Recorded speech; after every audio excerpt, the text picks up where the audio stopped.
Hello everyone. Rotational motion की series में ये तीसरी वीडियो है। इस वीडियो में हम लोग समझेंगे टॉर्क के बारे में। तो टॉर्क बेसिकली रिजिड बॉडी में फोर्स का एक कॉन्सिक्वेंस होता है। रिजिड बॉडी में आने से पहले हम लोग समझते हैं किसी भी एक पॉइंट पार्टिकल पे फोर्स का क्या बिहेवियर होता है या फोर्स का क्या इन्फ्लुएंस होता है। तो point particle under applied force, अगर इस पर हम एक एफ फोर्स लगाएंगे इस पॉइंट पार्टिकल पे, ये है पॉइंट पार्टिकल, तो this will move in the direction of applied force. This is true. इसमें तो कुछ गलत बात नहीं है कि अगर कोई भी पॉइंट पार्टिकल है उसको हम जहाँ से फोर्स लगाएंगे जिस डायरेक्शन में, पार्टिकल उसी डायरेक्शन में मूव करेगा। ये हो गया पॉइंट पार्टिकल में। लेकिन रिजिड बॉडी जो है ये थोड़ा सा अलग बिहेव करती है जब आप इस पर फोर्स लगाते हो। ये चीज़ डिपेंड कर रही है कि आप रिजिड बॉडी में कहाँ पे फोर्स लगा रहे हो। मान लो मैंने ये रिजिड बॉडी है, ये इसका सेंटर ऑफ मास है, मैंने यहाँ पे फोर्स लगाया, तो बाय एक्सपीरियंस से हमें पता है ये जो रॉड है ये फ्री टू मूव है। तो अगर हम इसको यहाँ पे फोर्स लगाएंगे तो ये रोटेट भी हो जाएगी हल्की सी, और ये इस यहाँ तक रोटेट हो पाएगी, क्योंकि इसके बाद जब तुम इस पर इस डायरेक्शन में फोर्स लगाओगे, क्योंकि डायरेक्शन सेम होनी चाहिए फोर्स की, है ना। अभी भी हॉरिजॉन्टल डायरेक्शन में फोर्स की, यहाँ पे भी हॉरिजॉन्टल डायरेक्शन में फोर्स की, तो अब रोटेशन नहीं होगा, अब बस ये ट्रांसलेट करेगा रॉड। तो बेसिकली हमने क्या देखा, रिजिड बॉडी में जो हम फोर्स लगा रहे हैं it behaves differently. Centre of mass translate along F, तो फोर्स के अलॉन्ग ट्रांसलेशन हुआ पॉइंट पार्टिकल की तरह, बिल्कुल हुआ। किसका ट्रांसलेशन हुआ? सेंटर ऑफ मास का ट्रांसलेशन हुआ। Plus body changed it orientation, मतलब बॉडी पहले इस ओरिएंटेशन में थी और अब इस ओरिएंटेशन में आ गई, यानी कि इसका जो जिस तरीके से प्लेस थी स्पेस में वो चेंज हो गया। यानी कि फोर्स सेंटर ऑफ मास को ट्रांसलेट भी करता है और उसके ओरिएंटेशन को भी चेंज कर देता है। This is because what we called torque applied by the force F. अब एक चेसलिस थ्योरम के हिसाब से any motion of the rigid body, जैसा कि हमने यहाँ पे देखा भी, can be split into translation of centre of mass plus rotation about centre of mass. ये बहुत ही इंपॉर्टेंट चीज़ है, ठीक है।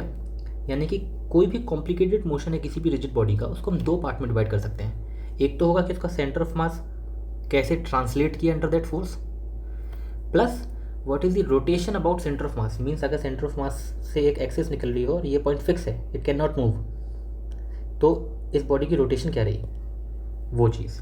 इन दोनों पार्ट में हम किसी भी कॉम्प्लिकेटेड प्रॉब्लम को डिवाइड कर सकते हैं।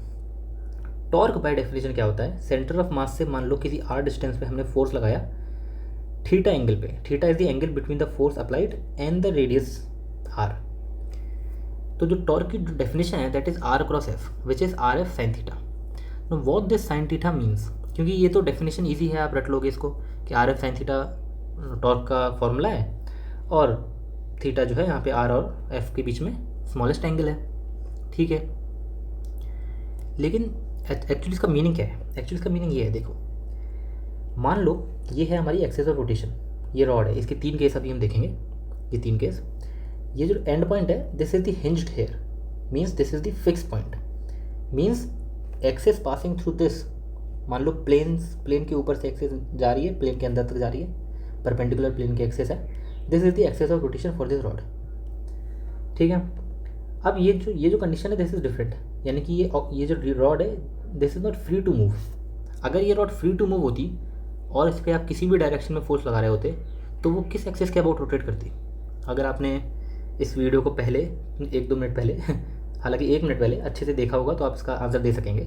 If body is free to move then it will rotate about which point, this is the question. थोड़ी देर पहले मैंने बताया भी।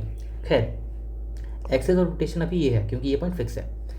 अब अगर इस पर मैं इस डायरेक्शन में फोर्स लगाऊं तो क्या ये रोटेट करेगा ना? बाय एक्सपीरियंस हमें पता है, क्योंकि ये मूव तो कर नहीं सकता क्योंकि यहाँ पे फिक्स है, तो रोटेट भी नहीं करेगा, क्योंकि हम this will cause no rotation, ये हमें एक्सपीरियंस भी पता है। इसको हम चेक कैसे कर सकते हैं? हमेशा चेक ये होगा कि अगर जो फोर्स की लाइन है, line of F crosses axis of rotation, क्योंकि जो एफ है इसकी लाइन को अगर तुम बैक एक्सटेंड करो तो ये एक्सेस पे जाके क्रॉस करेगा, जो कि एक काइंड ऑफ अ चेक है कि ये जो है बिल्कुल टॉर्क नहीं लगाएगा, यानी कि रोटेशन कॉज नहीं करेगा।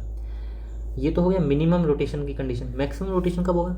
जब जो एक्सेस ऑफ रोटेशन है उसकी ये जो आर डिस्टेंस है जहाँ पे फोर्स लगा रहे हैं उस आर के आप परपेंडिकुलर फोर्स लगा दो, that will cause the maximum rotation. अब कोई भी इन बिटवीन कंडीशन लोगे, मान लो जो फोर्स है वो किसी भी थीटा एंगल पे है, theta is the angle with respect to the R vector, ठीक है। अगर ये आर वेक्टर है इस डायरेक्शन में तो ये है थीटा। अब ये जो थीटा एफ फोर्स है इसको हम दो कंपोनेंट में रिजॉल्व कर सकते हैं, F cos theta, F sine theta.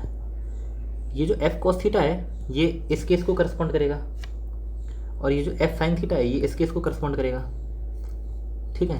F sine theta इस वाले केस को करस्पॉन्ड करेगा क्योंकि F sine theta perpendicular radius के, और ये पैरेलल है। जो पैरेलल वाला कंपोनेंट है, क्योंकि एक बार हम किसी भी वेक्टर को कंपोनेंट में रिजॉल्व कर देते हैं तो अब इस वेक्टर को भूल जाओ ये है भी या नहीं। ऐसा मानो कि ये दोनों इंडिपेंडेंटली एक्ट कर रहे हैं। अगर ये दोनों इंडिपेंडेंटली एक्ट कर रहे हैं तो ये वाला तो बिल्कुल भी कॉज नहीं करेगा रोटेशन, यहाँ से पता है हमें। यानी कि बस यही वाला कंपोनेंट हमेशा कॉज करेगा रोटेशन। यानी कि फोर्स का जो परपेंडिकुलर कंपोनेंट होता है वही रिस्पॉन्सिबल होता है बॉडी के रोटेशन के लिए। दिस इज़ वाई हमारा जो फॉर्मूला है वो है आर एफ साइन थीटा, और in vector notation r cross f. For any general f, perpendicular to r component of the force will contribute to rotation and parallel to r component of the force will not. Simple definition और simple explanation, जिससे हमें पता चलता है कि torque की ये definition क्यों है। तो आज की वीडियो के लिए इतना ही। अगर आपको ये वीडियो अच्छी लगी है तो आप सब्सक्राइब करें, और आगे वीडियो आएंगी रोटेशन मोशन के प्रॉब्लम्स और आगे के कॉन्सेप्ट्स पर। Thank you.